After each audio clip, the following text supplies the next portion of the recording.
remember about the terms geography and climate in previous lessons or grades? The word geography describes where a place is and the type of climate or weather and temperatures it experiences. Today's guest speaker, Mary from Colonial America, will mention how geography and climate are relevant to the next unit. Why do you think geography matters?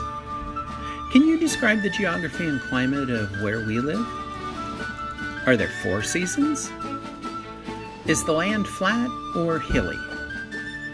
Does the land have woods and rivers? Or do we live in a desert? What do you do to survive the climate and geography of where we live?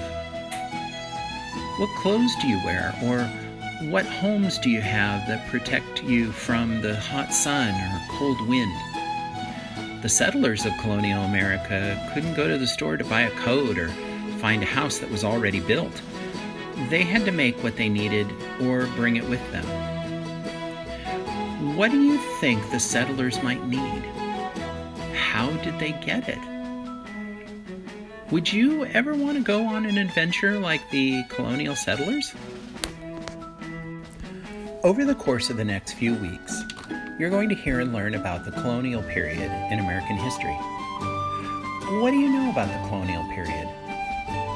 Well, an individual from the colonial period will be joining us on a special video call today. The guest speaker is going to talk about the history of the time period.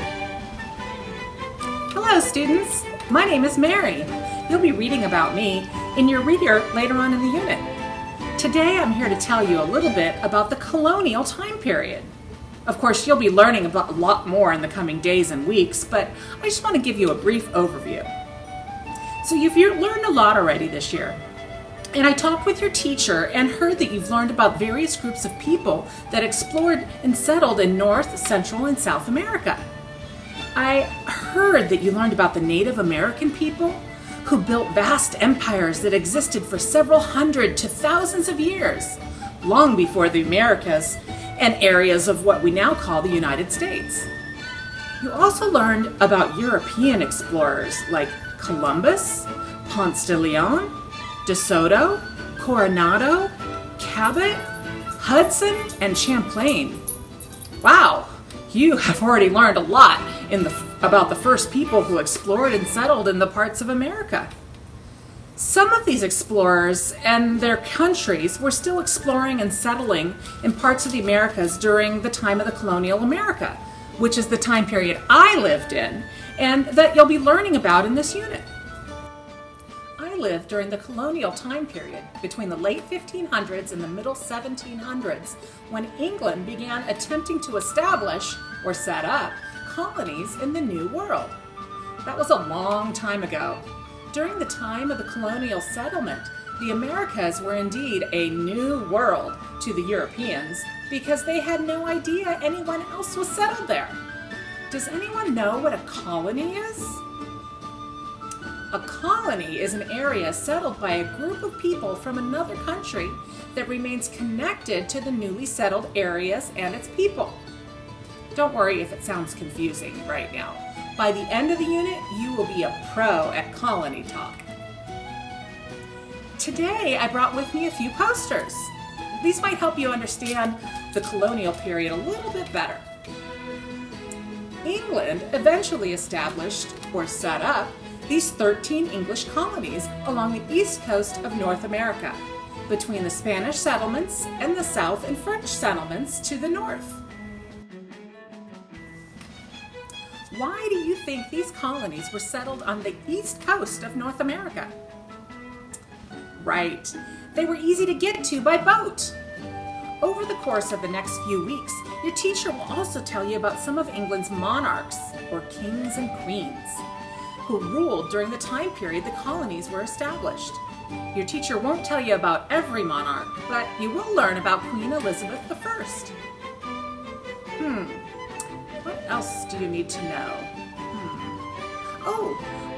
Let's look at my first card again. Now, the 13 English colonies were divided into 3 regions: the New England region in the north, the Middle Atlantic region in the middle, and the Southern region in the south. Your teacher will probably talk a lot about geography and climate throughout this unit. Be sure to write these 2 words down on your paper. The word geography describes where a place is located and the type of climate or weather and temperatures it experiences. For instance, the climate at the North Pole is cold and icy year-round. But in Florida, the climate is very hot in the summer and mild in the winter. Geography also describes the terrain or the type of physical features found in a specific region. For example, the geography of a region includes whether it is flat or hilly or mountainous, whether it has trees or marshes or desert, and whether it has rivers, lakes, or an ocean. Geography and climate of a region affect what types of plants and animals live in that area as well. Here's another heads up, kids. During the unit, you will hear all about the colonies by region rather than according to the dates the colonies were established. This might get a little tricky. However, you'll get to travel back and forth in time as you listen to the read-alouds and read stories from your reader. So don't worry. And your teacher told me that you'll be putting together a timeline to help you keep track of the events in the colonies. That sounds like fun. Well, kids, I better get back to my colonial life. Who wants to travel with me back to the colonial time period? All of you? Great!